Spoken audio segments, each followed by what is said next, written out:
Most people trying to fix their anxiety are making it worse. Not intentionally, they just don't realize what they're actually doing. They're treating anxiety like an enemy to defeat, a fire to extinguish, a problem that needs eliminating. And every single strategy built on that foundation will fail. You know the cycle.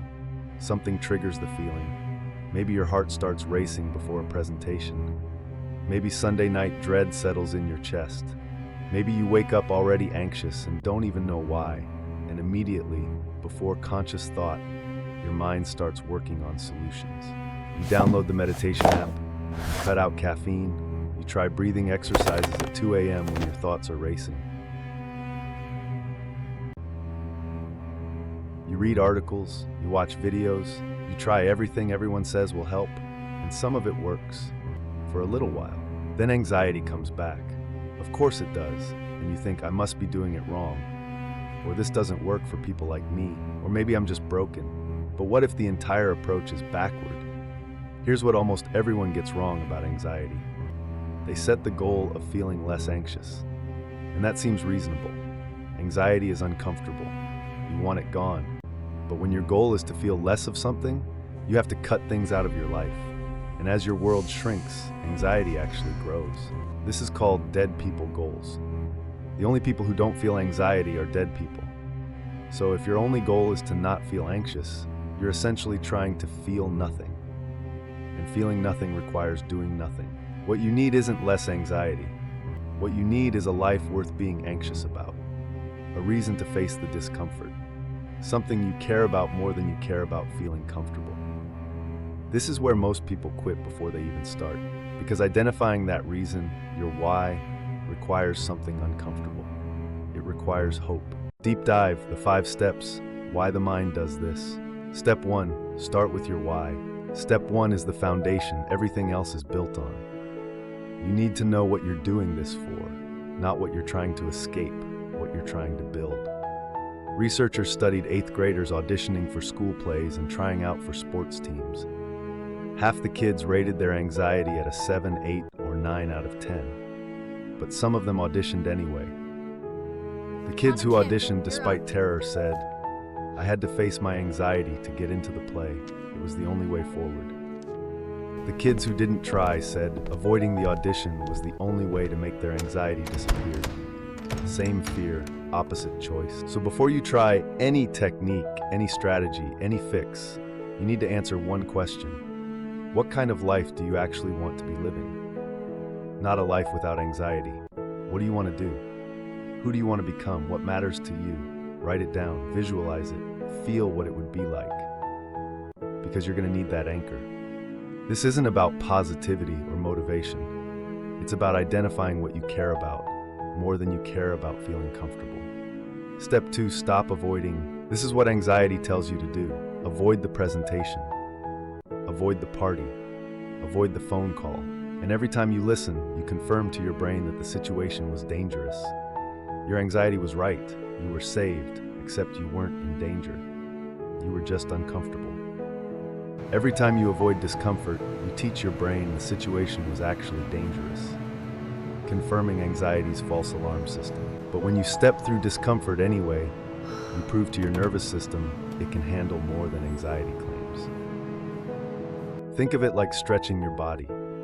If you're doing flexibility training and you stop the second you feel any discomfort, you'll never make progress. Progress happens in that uncomfortable zone where your muscles are stretching beyond what they're used to. Your brain works the same way. You don't have to jump into the deepest end, but you have to stretch slightly beyond your comfort zone, into situations where your anxiety could be wrong. Because if you only go places where you're comfortable, your anxiety never gets challenged. It can't be wrong, and it will keep running your life. Step 3, occupy your mind. One person who recovered from severe anxiety said it perfectly. My brain uses any unoccupied part of itself to generate anxiety. If you're not engaged in something meaningful, your brain will fill that empty space with worst-case scenarios. Every single time. When your mind has nothing to focus on, it automatically fills empty mental space with catastrophizing. It's what brains do. When you're truly engaged, Anxiety doesn't have room to take over. Not because you're distracting yourself, because you're actually living. There's a difference between scrolling social media to numb out and working on something you care about. Your brain knows the difference. There's a difference between numbing yourself with distractions and genuinely engaging with work that matters. Your brain knows. Step 4, take care of your body. This is the one everyone wants to skip. But your brain is part of your body. And when you're not sleeping, not eating properly, pumping yourself full of stimulants, your brain literally cannot regulate anxiety. It doesn't have the resources.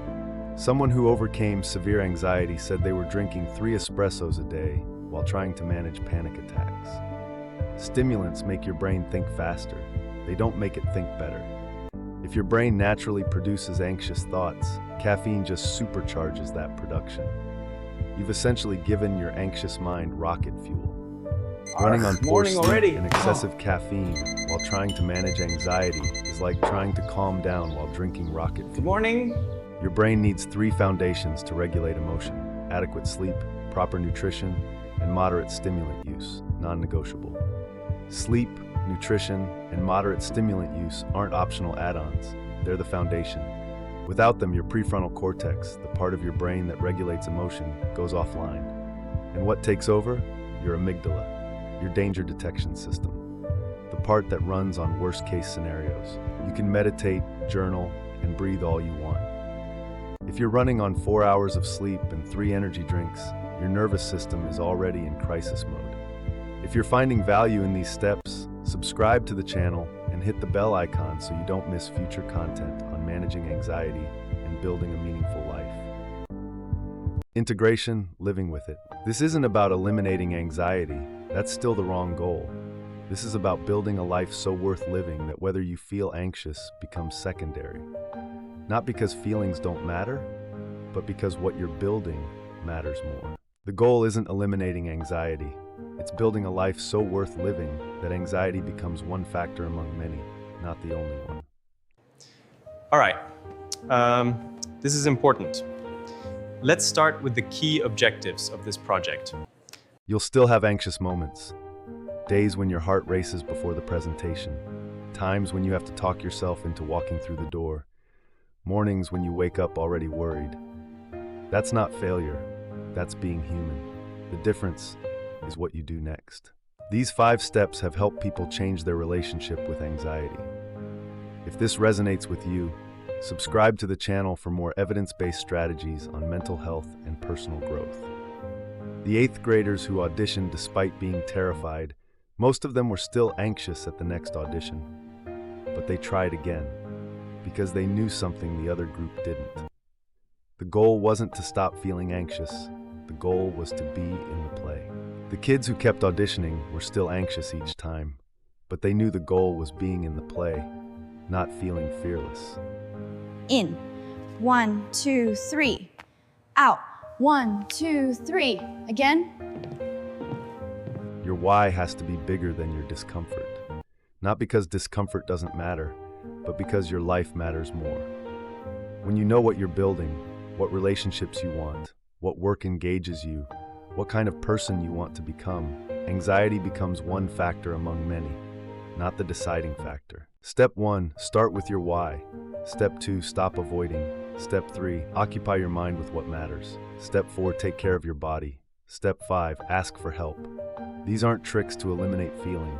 They're ways to live despite it. And maybe that's the point. Not to conquer anxiety, but to stop letting it conquer you.